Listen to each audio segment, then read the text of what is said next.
Welcome back to another new video. మీరు చూస్తున్నారు looming ఎరిజాన్. ఈరోజు నేను చెప్పబోయే ఇన్ఫర్మేషన్ టాపిక్ ఏమంటే, ఆల్కహాల్ తాగినప్పుడు మనకి బాగా నిద్ర వస్తుందని అనుకునే వాళ్ళకే ఈ వీడియో.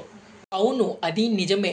మీరు ఆల్కహాల్ తాగినప్పుడు మీ బ్రెయిన్ లోపల ఉండే గాబా న్యూరోకెమికల్ దానిపైన యాక్ట్ చేస్తుంది కాబట్టే మీ నర్వ్ సిస్టము కామ్ అయిపోతుంది.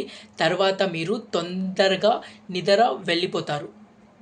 కానీ అది లోపలికి వెళ్ళిన తర్వాత మనకి ఏం జరుగుతుంది?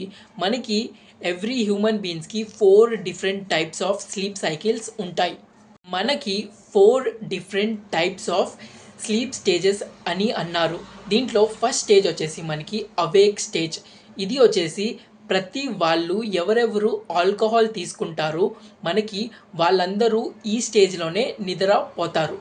మనకి సెకండ్ స్లీప్ ఫేజ్ వచ్చేసి రిమ్ స్టేజ్ అని అంటాం. మనకి రెమ్ అనే స్లీప్ స్టేజ్లో చాలా తక్కువ టైము స్పెండ్ చేస్తారు. ఎవరైతే రెమ్ స్టేజ్లో తక్కువ టైము స్పెండ్ చేస్తారో వాళ్ళకి ఎమోషనల్ రెగ్యులేషన్ అనేది సరిగ్గా ఉండదు.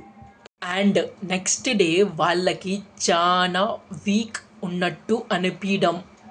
And second half of the స్లీప్లో మనకి ఏమవుతుంది?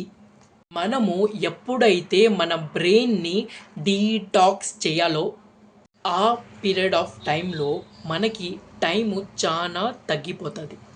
అండ్ అలాగే మనకి నెక్స్ట్ డే ఇన్సులిన్ రెసిస్టెన్స్ అనేది చాలా ఎక్కువ ఉంటుంది.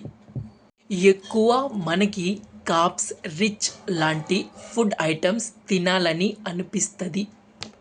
అయితే మీరు అవి తిన్నాక కూడా మీ గ్లూకోజ్ రెగ్యులేషన్ సరిగ్గా ఉండవు కాబట్టి మీ సెల్స్లో మీ మజిల్స్లో గ్లూకోజ్ యాక్సెప్టెన్స్ కూడా తగ్గిపోతుంది. అండ్ ఇలాంటి ఇన్ఫర్మేషన్ టిప్స్ మీకు ఇంకా కావాలంటే ఈ అకౌంట్ని ఫాలో చేయడం అండ్ సబ్స్క్రైబ్ చేయడం మర్చిపోవద్దు.